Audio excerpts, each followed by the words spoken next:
नमस्कार, जनवार्तामध्ये आपल्या सर्वांचं स्वागत। सर्वप्रथम पाहूया ठळक बातम्या।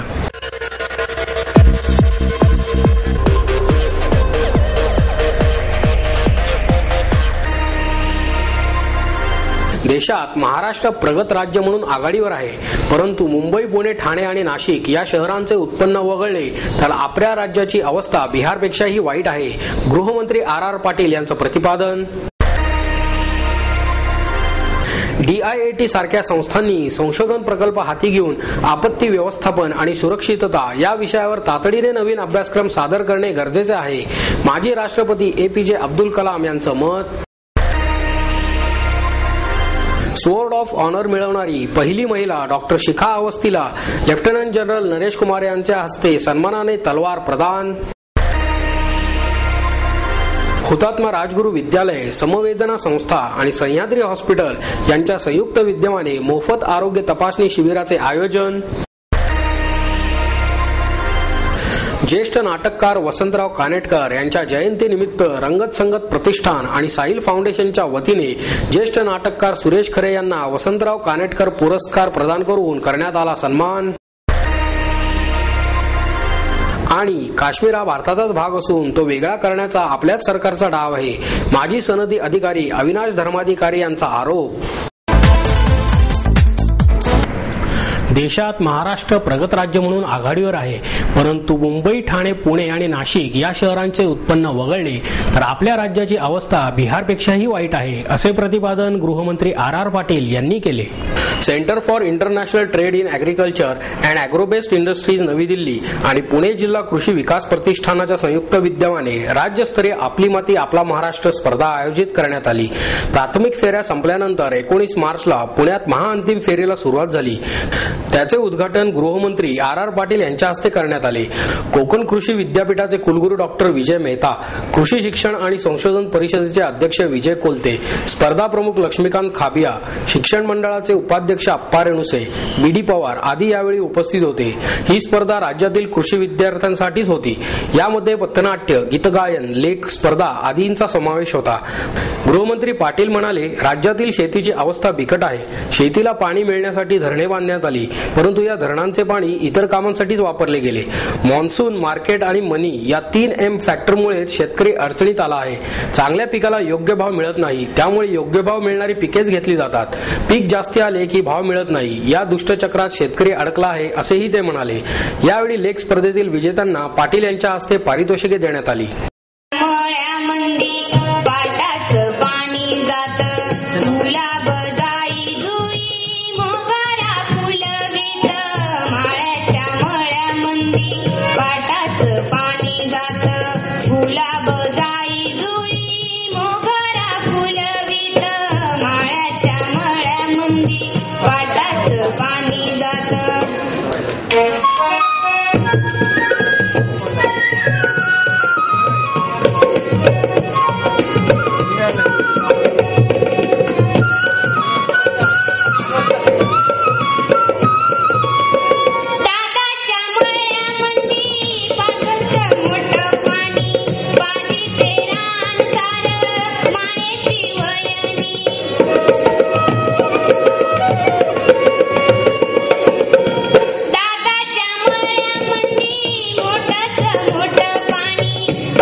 DIAT सारख्या संस्थांनी संशोधन प्रकल्प हाती घेऊन आपत्ती व्यवस्थापन आणि सुरक्षितता या विषयावर तातडीने अभ्यासक्रम सादर करणे गरजेचे आहे, असे मत माजी राष्ट्रपती APJ अब्दुल कलाम यांनी व्यक्त केले। डिफेन्स इन्स्टिट्यूट ऑफ ॲडव्हान्स टेक्नॉलॉजीच्या 5व्या पदवी प्रदान समारंभामध्ये डॉक्टर कलाम यांना सन्मानपूर्वक PhD पदवी प्रदान करण्यात आली। या प्रसंगी केंद्रीय अणु ऊर्जा आयोगाचे माजी अध्यक्ष डॉक्टर अनिल काकोडकर, DIATच्या नियामक मंडळाचे अध्यक्ष डॉक्टर VK सारस्वत, कुलगुरू प्राध्यापक ललित पटनाईक आदी मान्यवर उपस्थित होते. डॉक्टर कलाम म्हणाले, प्रचंड मोठ्या प्रमाणावर झालेला भूकंप आणि त्यापाठोपाठ आलेले सुनामी यामुळे अख्खा जपान हादरला आहे. भारताने धडा घेऊन तातडीने रिसर्च प्रोग्राम हाती घेणे गरजेचे आहे. आपत्ती व्यवस्थापनाचा एक स्वतंत्र अभ्यासक्रम सादर करून त्याद्वारे आपत्तीच्या काळामध्ये सुरक्षित राहण्यासाठी तत्काळ कोणत्या उपाययोजना कराव्यात, कसे वागावे याचे मार्गदर्शन केले पाहिजे. पदवीपूर्व आणि पदव्युत्तर अशा सर्व स्तरांतील विद्यार्थ्यांना हा अभ्यासक्रम लागू करणे गरजेचे आहे. पुढे बोलताना डॉक्टर कलाम म्हणाले, संशोधनाच्या माध्यमातून संरक्षण दलासाठी आयुध निर्मितीत आपण कमी पडतो. 2003 मध्ये लागणाऱ्या साधनांचा विचार करून आतापासूनच त्या दिशेने संशोधन करणे गरजेचे आहे. याचे उत्तम उदाहरण म्हणजे अँटी बॅलिस्टिक मिसाईल प्रोग्राम आणि ब्रह्मोस क्षेपणास्त्र. ही दोन्ही क्षेपणास्त्रे काळाच्या पुढे विचार करणारी होती, म्हणूनच आज त्यांना प्रचंड मागणी आहे. मनुष्यविरहित पुनर्वापर करता येणारी हायपरसोनिक क्षेपणास्त्रे, पारंपरिक शस्त्रपद्धतीला छेद देणारी नवी सायबर वॉरफेअर यंत्रणा, पुनर्वापर करता येणाऱ्या हायपरसोनिक क्षेपणास्त्रांचा समावेश असणाऱ्या आण्विक पाणबुड्या या स्वरूपाचे संशोधन होणे गरजेचे आहे, असेही त्यांनी सांगितले. डॉक्टर काकोडकर म्हणाले, डॉक्टर कलाम यांचा गौरव म्हणजे आपणच आपला गौरव करून घेण्यासारखे आहे. त्यांना पीएचडी देऊन त्यांचा सन्मान म्हणजे आपण त्यांना गुरुदक्षिणा अर्पण करण्यासारखेच आहे. डॉक्टर सारस्वत यांनी मनोगत व्यक्त केले. या प्रसंगी 68 विद्यार्थ्यांना पदवी प्रदान करण्यात आली. कुलगुरू ललित एम पटनाईक यांनी आभार मानले. स्वॉर्ड ऑफ ऑनर मिळवणारी पहिली महिला डॉक्टर शिखा अवस्थी हिला लेफ्टनंट जनरल नरेश कुमार यांच्या हस्ते सन्मानाने तलवार प्रदान करण्यात आली. लष्करी वैद्यकीय महाविद्यालयाच्या 45व्या तुकडीचा पदवी प्रदान सोहळ्यानिमित्त आयोजित या कार्यक्रमाला एएफएमसीचे कमांडंट लेफ्टनंट जनरल डी.पी. वत्स, उपकमांडंट मनोज लुथरा आणि वैद्यकीय अधिकारी आणि छात्रांचे पालक मोठ्या संख्येने उपस्थित होते. एएफएमसीच्या मैदानावर सकाळी 7 वाजता संचालनास सुरुवात झाली. लेफ्टनंट जनरल नरेश कुमार यांनी संचालनाची पाहणी केली. संचालनानंतर पदवी प्रदान कार्यक्रमास सुरुवात झाली. शिखाच या कार्यक्रमाचे खास आकर्षण होती. एमबीबीएसच्या 12 विषयात उच्च गुणवत्तेचे दर्शन, महाराष्ट्र आरोग्य विज्ञान विद्यापीठामध्ये प्रथम क्रमांक, साहसी खेळात विशेष प्रावीण्य मिळवल्यानेच तिला मानाच्या स्वॉर्ड ऑफ ऑनर पुरस्काराने सन्मानित करण्यात आले. शिखाबरोबरच विशेष नैपुण्य मिळवणाऱ्या इतर छात्रांना यावेळी पदवी प्रदान करण्यात आली. या निमित्ताने छात्रांनी सादर केलेल्या कवायतींना उपस्थितांनी टाळ्यांचा कडकडाटात दाद दिली. ढोल पथकानेही विविध प्रात्यक्षिकांचे सादरीकरण करीत त्याला उत्तम प्रतिसाद दिला. यावेळी नरेश कुमार म्हणाले, तुम्ही एका नावाजलेल्या शिक्षण संस्थेतून पदवी घेतली असून आता येथील शिक्षणाचा उपयोग देशाच्या सेवेसाठी करा. तुमच्या कार्याने इतरांसाठी आदर्श निर्माण करा, असेही ते म्हणाले.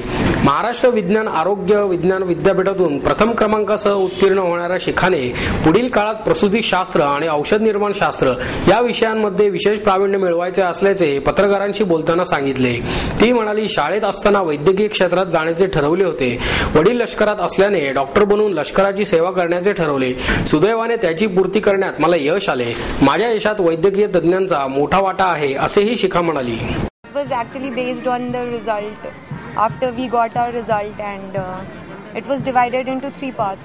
The selection procedure, 40% was based on academics, 30% उसके बाद हमारी को एक्स्ट्रा करिकुलर एक्टिविटीज़ जो हैं उसके बेसिस पे 30% मार्क्स दिए गए and the remaining 30% we had a physical fitness test and an interview by the commandant and dean of the college. Hutatma Rajguru विद्यालय, समवेदना संस्था आणि सह्याद्री हॉस्पिटल यांच्या संयुक्त विद्यमाने मोफत आरोग्य तपासणी शिबिराचे आयोजन करण्यात आले. पांडवनगर येथील हुतात्मा राजगुरू या मुलींच्या विद्यालयात हे शिबिर घेण्यात आले. या शिबिराच्या उद्घाटनाच्या वेळी पोलीस उपायुक्त माननीय श्री ज्ञानेश्वर चव्हाण हे प्रमुख पाहुणे म्हणून उपस्थित होते. त्याचबरोबर रयत शिक्षण संस्थेचे विभागीय अधिकारी श्री विठ्ठलराव कडू पाटील, यशदाचे संचालक श्री राजीव साबळे, हुतात्मा राजगुरू विद्यालयाच्या मुख्याध्यापिका सौ साठे मॅडम, सह्याद्री हॉस्पिटलच्या चीफ कोऑर्डिनेटर सौ प्रीती दामले, विद्यालय कमिटी सदस्य श्री सागर शिंदे, श्री संजय मते आदी मान्यवर उपस्थित होते. याच शाळेतील शिक्षक श्री पालेकर सर यांची मंत्रालय सहाय्यक पदी नियुक्ती झाल्याबद्दल त्यांचा सत्कार करण्यात आला. यावेळी उपस्थित विद्यार्थिनींना मार्गदर्शन करताना श्री चव्हाण म्हणाले, वयोमानानुसार आपल्या शरीरात कायम बदल होत असतात. त्याची माहिती आपल्याला असणे आवश्यक आहे. ती जाणून घेऊन आपण त्याबद्दल दक्षता घेणे गरजेचे आहे. तुमचे आरोग्य चांगले असेल तर तुमचं मनही तुम्ही करत असलेल्या कामांमध्ये रमतं. विशेषतः अभ्यासात या गोष्टीची अत्यंत आवश्यकता आहे. पालकांकडून, शिक्षकांकडून तुमच्याबद्दल काही अपेक्षा असतात, त्यामुळे त्या पूर्ण करण्यासाठी तुमचे आरोग्य चांगले असणे आवश्यक आहे, असेही त्यांनी सांगितले. या शिबिरात शाळेतील विद्यार्थिनींची संपूर्ण आरोग्य तपासणी करण्यात आली. तसेच त्यांना मोफत औषधेही देण्यात आली. या आरोग्य तपासणी शिबिरात सह्याद्री हॉस्पिटलमधील तज्ज्ञ डॉक्टर्सनी या विद्यार्थिनींची वैद्यकीय तपासणी करून त्यांच्या आरोग्य रक्षणास मोलाचा हातभार लावला. हुतात्मा राजगुरू विद्यालयाच्या वतीने राबवण्यात आलेला हा उपक्रम अत्यंत स्तुत्य असा होता. ज्येष्ठ नाटककार वसंतराव कानेटकर यांच्या जयंतीनिमित्त रंगत संगत प्रतिष्ठान आणि साहिल फाउंडेशनच्या वतीने ज्येष्ठ नाटककार सुरेश खरे यांना वसंतराव कानेटकर पुरस्काराने सन्मानित करण्यात आले. ज्येष्ठ नाट्यकर्मी आणि प्रकाशक रामदास भटकळ यांच्या हस्ते हा पुरस्कार देण्यात आला. रोख रुपये 5,000 आणि सन्मान चिन्ह असे या पुरस्काराचे स्वरूप होते. यावेळी कानेटकरांचे पुतणे अरुण कानेटकर, प्रतिष्ठानचे संस्थापक अध्यक्ष ॲडव्होकेट प्रमोद आडकर उपस्थित होते. यावेळी खरे म्हणाले, कानेटकरांची प्रतिभा सर्वस्पर्शी होती. तिला शब्दात पकडता येणे कठीण आहे. त्यांनी मनोविश्लेषण, ऐतिहासिक, पौराणिक अशा विविध प्रकारच्या विषयांवर लेखन केले आहे. त्यांच्या एवढा सक्षमतेने विषयाला हाताळणारा लेखक मी पाहिलेला नाही. रायगडाला जेव्हा जाग येते या नाटकानिमित्त आमची प्रथम भेट झाली. कानेटकरांच्या डोक्यात एकाच वेळी 2-3 नाटकांचे विषय पिंगा घालत असत. अशा वेळी एकाच विषयावर एकाग्र होऊन त्यावर लेखन करणे केवळ कानेटकरांनाच शक्य आहे. त्यांच्या बहुतांश नाटकांमध्ये पितापुत्र संबंधांच्या वेगवेगळ्या छटा मांडल्या आहेत. त्यांना अत्यंत नीटनेटके आणि प्रसन्न राहायला फार आवडत असे.